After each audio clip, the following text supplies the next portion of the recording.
How did the recorder performance go? Oh, it did good. They did good. Recall we had reviewed an application regarding April 5th, which is kind of the impetus to the direction from council. I don't think we're on killing. It's dead.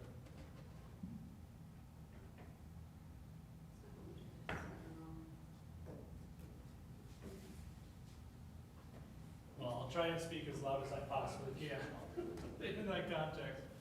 But time's been set aside to have a conversation regarding our special event ordinance, and being that the request was made by Councilmember Ward, I would,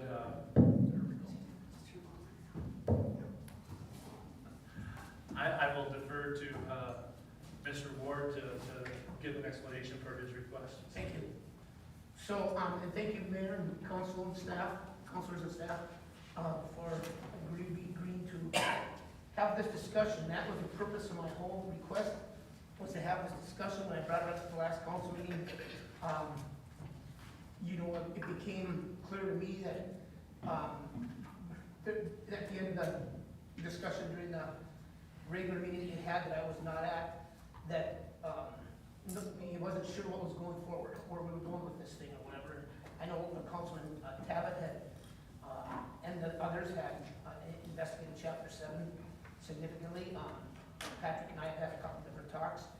And so tonight, my purpose was just to have the dialogue, to see if in fact there is anything that we can do. But I also want to be clear that you know, I'm always looking for how we can, we all are looking at how we can help our businesses in the city. But we also need to be cognizant of the fact that there's permits, there's state guidelines, there's building standards, there's all of that stuff, codes. And I told Patrick and I had a discussion about that as well. And so, or any other businesses that this pertains to. So my purpose is just to have a dialogue to see if anything can happen, should happen, maybe not happen. That's the purpose solely. And so, I'm not sure where we're going to go from there. I have reviewed Chapter 7. I don't know if there's, in my mind, I've talked to some people about, maybe we need to have another, and I don't like putting a lot of different city ordinances in the books, but, maybe we need to have an ordinance regarding these requests. I just don't think that, the special event is the way. To me, this ordinance, Chapter 7, is pretty clear on what it allows and what it doesn't allow. And a special event is just that. It's not, and Patrick and I have talked about this as well, a special event is something special. It's not, in my opinion, in my definition, it's not, a number of special events, and we've talked about that. So maybe it's just something as simple as putting a number on it. I don't know. But that's the purpose of why I brought up that dialogue. Okay, thank you. Yep. I guess if nothing else, it's forced me to dig into this ordinance and read it and understand it clearly. And I think it is self-explanatory, and I think it was set up to do what I think we wanted it to do. And if you look at the examples of the areas that it's been granted in the past, I think you will see that all of those events were, they were not makers, they were permission to use our facilities, so on and so forth. And so it would appear at first brush that it worked, and it seemed to satisfy the intent, at least for all of those that we've done so far. So I'm going to shut up. But it seems to me like our first part of this discussion is to decide, forget about Jack Vine, forget about anybody else. Let's look at the ordinance. Do we think it's wrong, and it hasn't been working, and it hasn't been interpreted correctly, even though we have a preponderance of illustrations and examples where it has worked? So I think we should start there and see if that ordinance is wrong and needs to be changed. And if our feeling is that's true, then what would it look like? So I will stop there.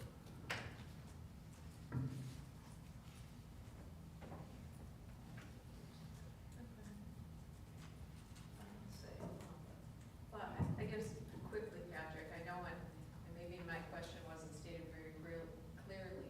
When you had applied for, what was it, 7 extra special permit events? 12. And I had asked if that was a magic number, and what I was getting at, would you be okay with 4 in addition to the 3 long weekends? And you said, no, it's 12, and I hope you come back for 12. And then I have another question too, because I was there just the other day, of course, on business, totally checking out the grounds. But I see that you have the fence now along the building, and the stage, of course, is still there. And this would be a question, I guess, for the city. Can music be played from the stage as long as the spectators are still within the fenced area, and that's legal? Or does the music have to be in the parking lot or on a trailer bed up there? So in my conversations with Brad, that would be allowed, or that's.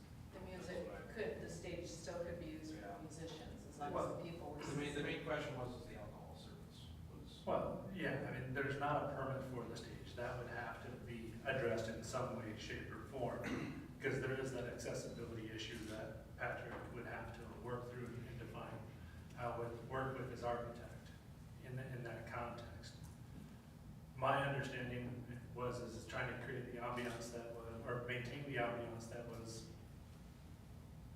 established during COVID, and wanting to kind of preserve that to the extent possible was the goal or objective that Patrick had.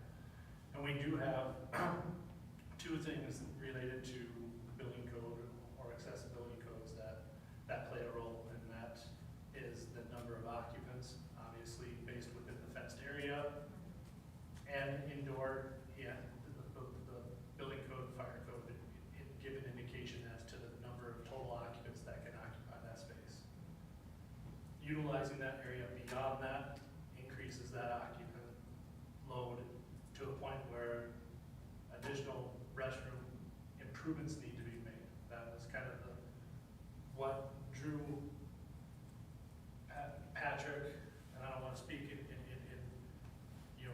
tongue or anything like that, but Patrick made the business decision to fence the area when she did, because that was the extent that he could do improvements without having to address the bathroom improvements. The other area that there is accessibility. That area at the bottom, if used for public use, does have to be accessible. Now, are there ways to get around it? I know Patrick has had conversations with his architect and things of that nature, but there would need to be a permit issued for that stage or platform. And then with that, the accessibility would have to be agreed upon between the ownership and the building official to assure that accessibility is being addressed. I don't know if you have anything to add to that, Josh. I would just add that, music is currently silent in the zoning ordinance. And when a named use, such as live music, outdoor entertainment, is not listed in the ordinance as an allowed use, it's considered not allowed until it's added to the zoning ordinance. So the idea of music being playing outside is something that certainly, if done through a special event, is one thing, but if done permanently is another. So I would look at that as it depends on the context of the music as well, because if it's on a permanent basis to use the stage, I would argue that the zoning ordinance should be changed in the C2 zone, which he's in, to add outdoor music as an allowed use in C2. And we've had those conversations back to before the brewery was built in regard to outside music. The reality is that that use, depending on the scale and scope of it, just like with occupant load, can have an impact potentially on neighboring property owners, and the city should have the ability to review and approve that use if it becomes on a regular, permanent-esque type of basis. That would be the only thing that I would. And I would just say this, as we've talked about it, obviously the waiver of the requirements during COVID was a test run in regards to music, and I think it was very favorable. We've had conversations internally about making amendments to our ordinance to give definition of outdoor music. Right. So we've been moving in that direction.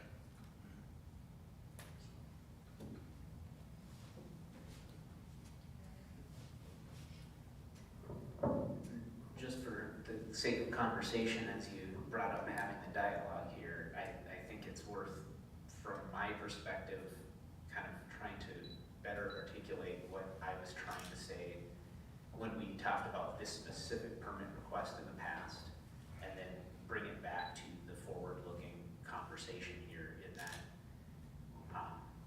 you know, number one, my point of view, I think what you were getting at, Mr. Ward, too, was, you know, I want the ordinances that we control, my personal opinion is that we want our ordinances to be as clear and easily understood by everyone as possible. I don't want people to have to hire lawyers to figure out what you can and can't do in the city as much as possible. And keep everything to that minimal, easy, fair, understandable rule system that keeps our city looking good and attractive to visitors. Looking at this specific special event request, I didn't see how this fits the definition of special as is written in the words of the code as it stands. So the reason I was opposed to allowing the permit to go through was not to stop the event from happening, but because I don't see a reason to offer the permit that doesn't fit the code in a way, trying to minimize the amount of work that you would be required to do, in that if you just look at the special event permit, it's not a special event, doesn't need a permit. The whole building code thing is a whole other deal that maybe needs to be addressed somewhere, and maybe that's where we need to work on that. Because I didn't see how special services were required in this event that wholly existed on private property from what I could tell. So then going further down that path, the number question kind of came up, and I think everyone in the room pretty much was thinking, you know, the number that was offered was not special, but our code doesn't define a number that becomes no longer special. And I would personally like to define that so that you don't have to guess and come here and ask us, is this special? What about this? And just making it clear so that it's easier to do and doesn't require coming to these meetings, because that should be the goal in my mind of the code, is let's make it so you don't have to come to these meetings to get it figured out. So if we can tweak our code so that we can make it clear that X number, and I'm not yet ready to necessarily personally argue for or against any particular number, is special versus not special, and then what exactly inside of that code can we clarify and tweak to make this easier moving forward. That's what I'd like to kind of figure out how to move forward on, is if we can say a bar, a brewery, a restaurant can have 5 outdoor concerts a year, and all of those rules that would need to otherwise be followed can be set aside. I don't even know that that's something that legal counsel would say we can do, but if that's what we decide is acceptable, I think to get that clarified would be my ideal outcome here, to pull that away from the specific request of Jack Pine to get it into the ordinance of this is what everybody plays by. I also want to be pretty clear with staff, council, mayor, and Patrick, and citizens or whatever, that, you know, we the city, you know, need to follow, there's different types of cities. There's charter cities, statutory cities, and then, as you know, they all have different kind of regulations, and as the mayor said, you know, let's not talk about a specific business or a specific city or whatever, let's talk about this ordinance. I think the ordinance does work. I agree with Councilman Talbot that I think if somehow we can find a number that makes it much more clear for everyone, in my opinion, but it still needs to be special. It's still, and you know,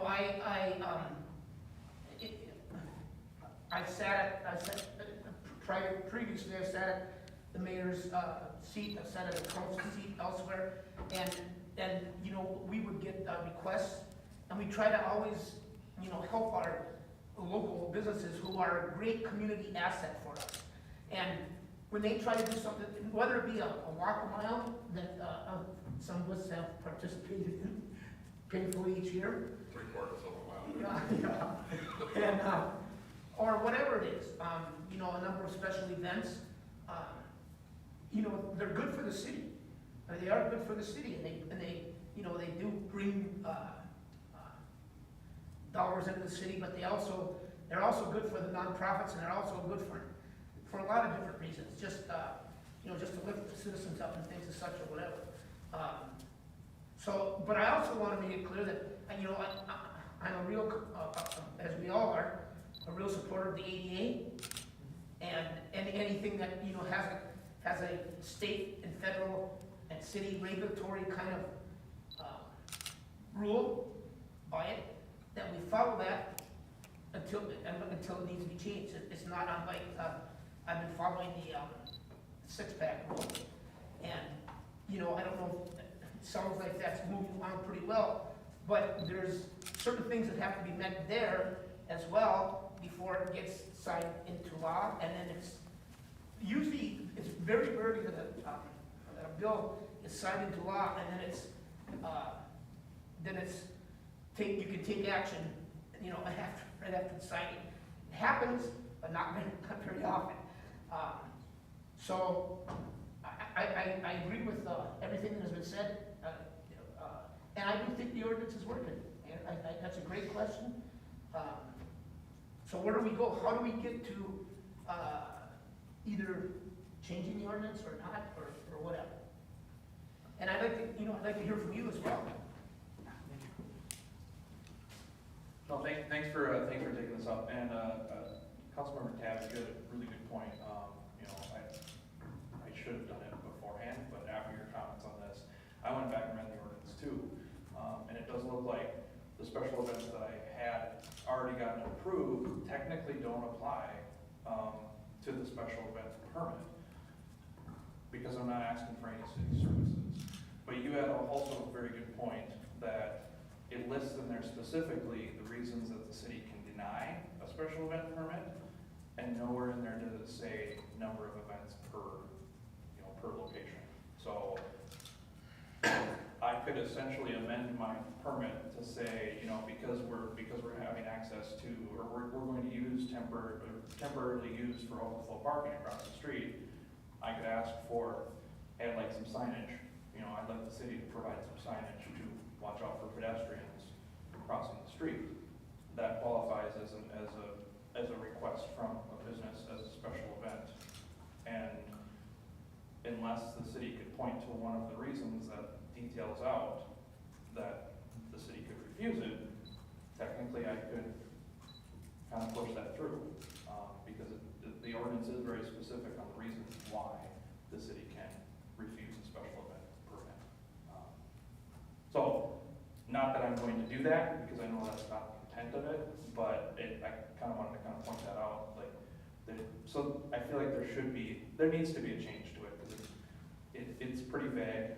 My biggest request would be that the council would take a look at how often is no longer special, and get it in writing. So that I know as a business owner, these are the constraints that I can operate within, and kind of go forward with that. So that's my biggest frustration with it, is that it's really not defined, and it's basically a judgment call, either staff, council, on what's special and what's not. So that's my 2 cents. Here's what I struggle with. I think it is defined. That's what I'm saying. As far as what a special event is, I think it's pretty black and white. But what I struggle with though is, in fact, somebody at their last meeting either came up or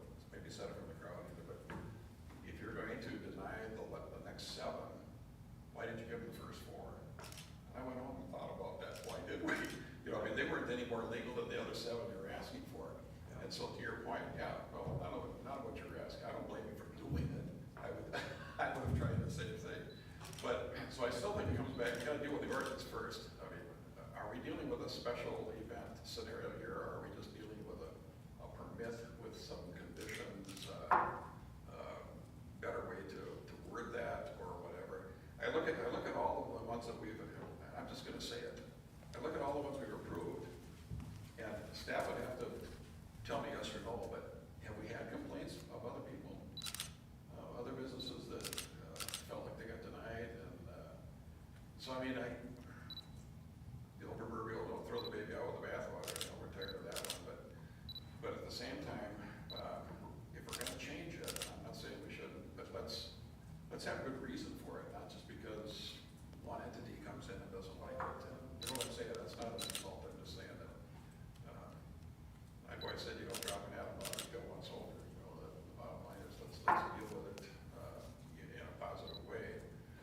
So, first of all, I guess I'd like to ask, do we think the ordinance is wrong for the description of a special event? I look back at the cancer walks, where we've had to get the street department in, the cops are in. That is a labor intensifying thing that does cost the city money, and triathlons, so on and so forth. This event that we're talking about right now doesn't seem like it's a special event. So do we look at it from a different, what I'm saying is, do we look at it from a different purview then, and forget the special event part of it, and look for some other way to accommodate this type of thing coming from a different direction, I guess. Does anybody follow anything I'm saying? Well, I am following it, but I guess I disagree to the point where the permits that were approved initially were over like 3-day weekends, Memorial Day, Labor Day, 4th of July, not necessarily weekend. And the only question, well, when will be Oktoberfest? In my mind, those are special events, special weekends, where I can't see having music on a Friday or Saturday night all summer. To me, that's not special, that's fun, but it doesn't make it special. Where one of federal buildings are closed on that Monday, that's a special weekend. I think to take that example further is what I'm looking at when I see this is, yes, the code is working for what it's working for, but the purpose that I'm reading into this code is parades and the triathlon and closing of streets and police fire. You know, to me, a boxing match on private property actually would, in theory, be a special event because it would require an ambulance to be on scene because that's the way those events work. And that, you know, we don't have an ambulance service, but that would be in that special service, you know, fire police kind of area. But these events don't necessarily fall under what probably was envisioned, other than it does reference any concert and then requiring special services. So I guess I'm not necessarily saying that throwing this whole code out is the goal as much as just clarifying certain things. Like Councilmember Lucio mentioned, you know, if it's on I think we kind of did a field test when we talked about this in a way, because the code doesn't explain what the number of special is, and we could at a minimum do some tweaking to say, if you're gonna do this 10 times a year, no matter what it is, that's no longer special. And these things can be kind of just tightened up, I guess, is my thought. I don't know, you know, in this list here, I would question, and I don't wanna dredge up and reanalyze these things, but in a way, you know, Edina Realty, August 1st, 2014, business event. Mills Fleet Farm, 2014, business event. Chances are, at least just picturing those properties, those probably did not require street closures and police on scene the whole time because of their specialness. I'm guessing they were some sort of a client appreciation event type thing, that if you would have brought that to me as we did with this situation, I probably would have said, this isn't special, go ahead and do it, because you don't need a permit for it. It's not a special event. Or you have to go talk to the right staff member that needs to control what falls outside of that. Yeah, and I think that's where, in previous administration, I know the attorney will some feedback on, but when you look at special services as defined in the ordinance, it says the exclusive allocation of city resources, including but not limited to, when it talks about city personnel and things of that nature. I know previous administration, and I've carried on that intent, has been is not limited to would be, in regards to temporary relief to city ordinances. So like the mills or the exit realty or the diner realty, they put a tent up in their parking lot, which then made that that parking lot non-conforming because it took out the minimum that's required by our ordinance. It's on a temporary basis. It's one time or maybe 2 times a year that is being done. In this particular case, we're talking about building code and accessibility code, which is outside of our purview in that context. Having conversations with the building official, trying to define temporary versus permanent, we came to the resolution and our agreement that, that's why the four was done administratively, is that there are, as you said, community celebrations, Councilmember Litzio, the 4th of July, the Memorial Days, things of that nature, that you can say is, the intent is not to sell a product or good, it's to celebrate an event. The selling of goods is only secondary to the purpose of gathering people, is to celebrate. Same with Oktoberfest, or Jacktoberfest in your case, branding of that, but, it's the celebration of the history of beer, and in the context of that thing, that definition of being special, from my standpoint, and leading to issuing the 4 administratively, that was the purpose or the mindset behind that. But it goes back to when looking at all the others that have been approved, that were not a charitable event, but were a business-oriented event. They were one-time customer appreciation, client appreciation, employee appreciation type events where they were utilizing space that was dedicated for another purpose per our ordinance, our local ordinances. Kind of give some context of how we got from literal interpretation to the 4 that were administratively approved earlier this year. I'm happy to have the rest of the council completely overrule me on it, but having read this, not having worked in the city, I guess defining those things is what would trip me up, is I don't know for sure what other services not limited to might be, and then kind of that background, we should probably define something in here that would imply or give a clearer explanation of the real reason for an event to be special is that it's not primary business, or that it's a celebration rather than, if you look at our list, a lot of them are celebrations, but, a filming of a movie, video, or television show is pure business. I don't know how else that can be defined. There are certain things in here that it's not super consistent in my mind, and if you just as a plain average Joe read this through, there are probably areas where we could just make it a little clearer and just flat out say, this is not, a special event does not include your normal business operations, but expand it just to make more money. You have to be doing something defined as special, and then we can tighten up the definition of special if we want. But that would be just where I'm leaning on this, is just know that the code is not necessarily out of line, but the fact that we're here having the conversation must mean that it's not super clear, and I think we can do better. Mr. Mayor?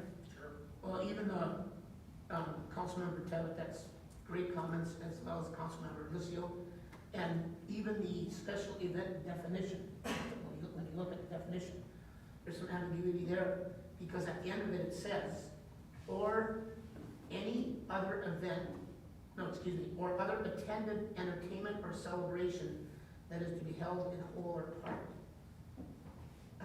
What is that? What is that? Is it a graduation party? Is it Oktoberfest? I mean, so there is some, in my opinion, there's some question about, okay, what does that? That's exactly, and, Josh, Mr. Dooney, do you have any input as to, what we're struggling with up here? I mean, obviously you're very, involved in this whole process. Do you have any suggestions or, feedback about what is possible? Yeah, I mean, with any ordinance, you can always tighten, tweak, change, amend, you can put caps on the number, you can, I think staff would be more than happy to take the direction from council to look at possible amendments to this section of code, to do all the things you're talking about.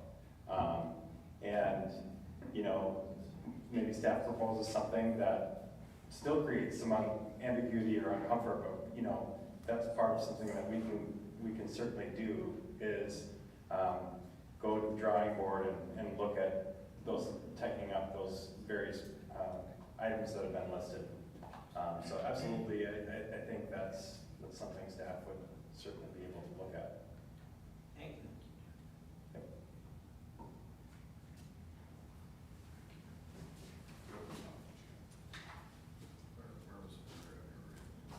Mr. Mayor, Sure. sorry. Please. Just a couple quick comments. The kind of the history, you talk about the four that were administratively approved this year, the exit, the Edina, Mills in the past. I can't remember the others. A lot of those initially came in asking for road closures in addition to, and we told them, no, we're not gonna close the road for, a party, a customer appreciation or employee appreciation. So there was a law enforcement piece of it initially that was, they were told no, and then it goes into, I think most of those still do a tent, which is the other piece. And then the other thing we've added over the years now is the food trucks, which wasn't a thing when we first started doing it. So it's hard to nail down all the exact special events. I don't think you'll ever do that. There's always going to be some ambiguity to it.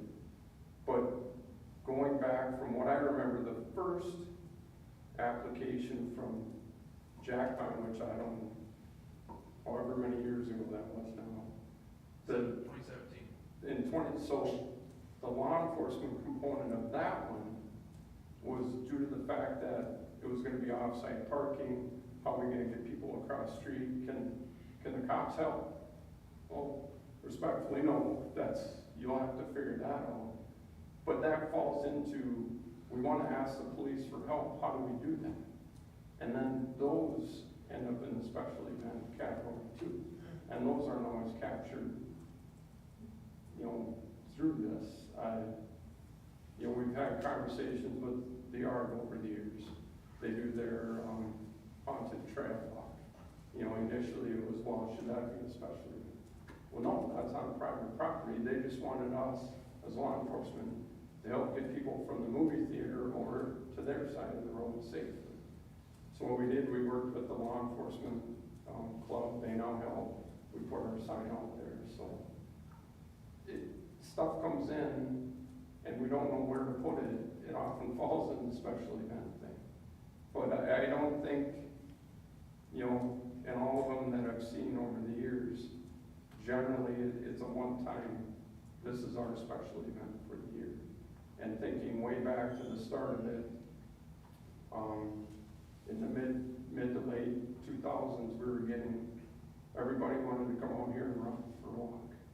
And that's where it was out of control, and we were getting pulled in 6, 7, 8 different directions in the summertime.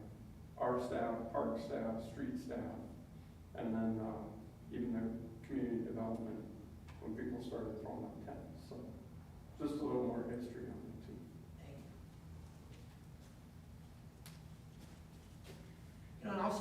you know, we wanna make, in my opinion, this is my own opinion, you know, we wanna, I think the staff, the council, the mayor, have worked well with, business, nonprofits.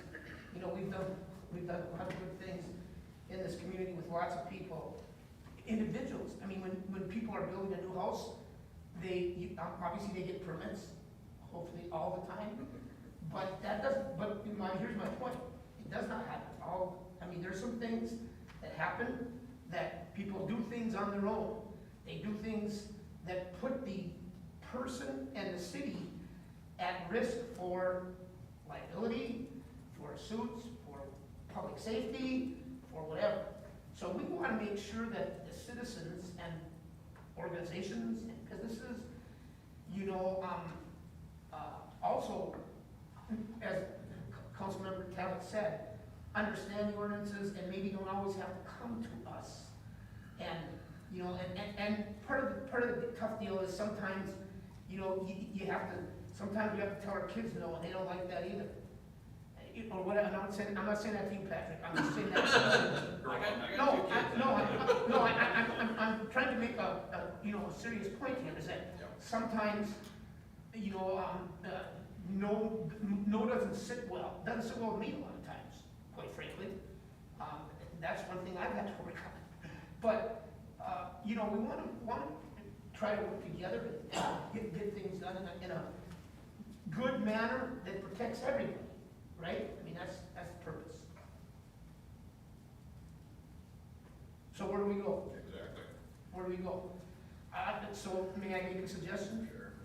That we ask staff to come up. The staff has heard what our concerns are to this point. And can we ask the staff to address some of the points that we brought up, either with this ordinance or in another form, to bring back to us with input from whomever you need input from, and so we can maybe not have to do this every year. That's what I would suggest. If I can add a little bit to that too, just to like take into account too the fact that, at least from what I heard, and maybe speak up if anybody at this table disagrees, but no one was necessarily opposed to the 4 that got approved. So take the spirit and intent of what happened there and put it into nice, clear words so that we don't have to come back here in the future. You know, obviously you guys can do your thing on that, but I would consider looking at other cities' special event ordinances, not necessarily copy pasting, because I think we're asking for something a little tweaked here. And then go through like line by line. There are some questions maybe in the application that, you know, we asked in our application, the admission fee or donation being charged. I would just openly question, have we ever once said, well, you're charging too much, so we're gonna deny you? Why would we even ask that question? Is worthy of just, if it's in the code, asking the question, why is it in the code? Is it doing us any good? And can we make this cleaner?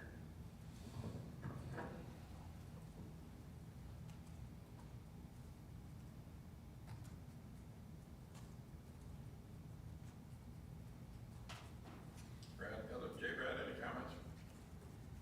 I can try to address questions or concerns, but I don't know. I mean, big takeaway would be just to make sure we could probably add some language in the beginning, but it's not true that you can just put a tent in your parking lot, and if it's not a special event, you don't need a permit, you can do it. Like, he tried to bring that out, but if you add additional seating in a temporary way, or take away parking, or do anything that changes the original intent of the application that got approved, you need an interim use permit, a special event permit, or something, or it's violating the permitted use.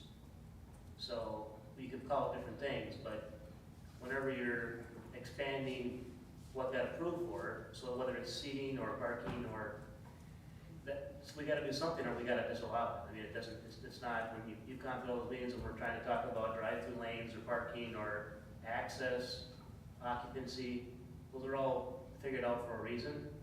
And this is one example of why, or how a business owner tries to expand that, and that's not gonna, that doesn't meet the original intent. So we need some way to approve that, and there is special services involved in doing it. There's staff time to review, what do we need for porta potties or signage, or, because it doesn't meet what they got approved for back in 2009. I don't know if that helps, but we could try to add some language that, just because it doesn't meet a special event definition doesn't mean you can do it.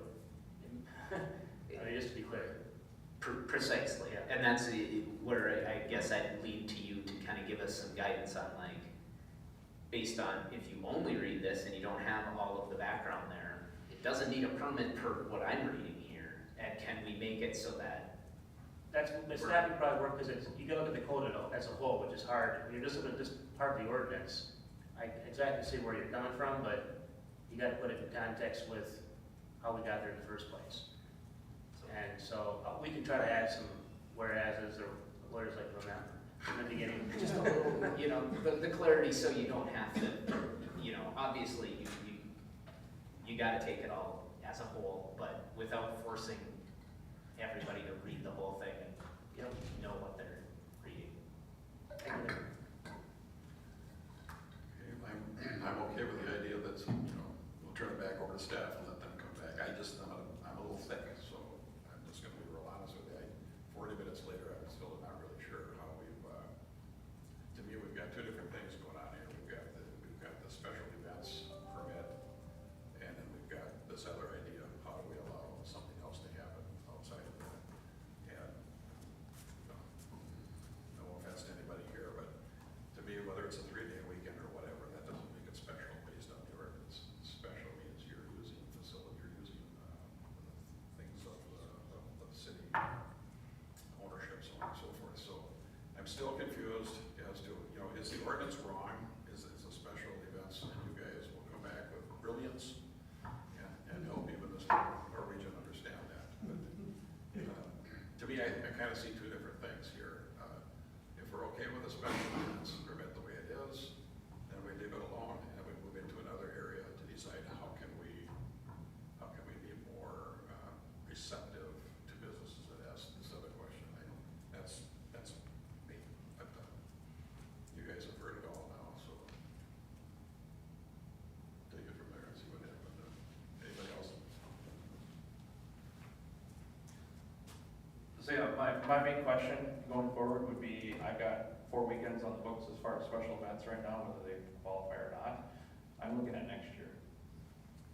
Because at this point, I'm not, it's kind of vague whether I could do the same thing next year or not. So that'd be my question. Well, what is your question? Are you talking about the 4 that you got approved, or? Yeah, like, can I do that next year? Oh, Or is this still a question mark? It's like, maybe 4 isn't the right number, maybe it's fewer, or, so that's what I'm going for, you know, it's like, I appreciate that we've got the 4 approved. The ordinance isn't very clear if like 4 is okay, you know, is next year all of a sudden, I mean, it could be a judgment call, next year it's like, only they give you 3, sorry, so. I would hope we'll have something wrapped up. No, that's my main Before point. that, so. And that would be my response, Mayor, is that we're not intending to drag this out. No. We want to provide some closure as quickly as possible.